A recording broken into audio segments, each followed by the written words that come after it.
Grabe to. Mukhang Duterte talaga. May utos na ng pera sa DepEd. Tapos kami yung nagsisinungaling? Nagpipigil ako eh.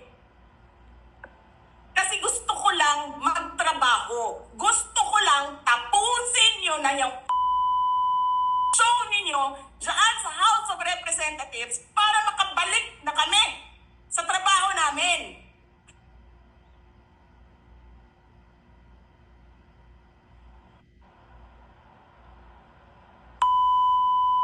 Na ninyong lahat, Martin Romualdez, Lisa Marcos, Bongbong Marcos.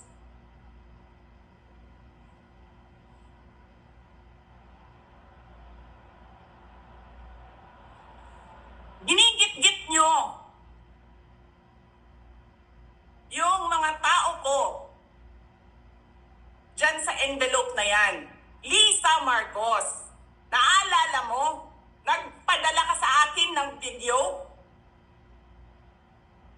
Sinabihan mo ako saan kukunin ang pera.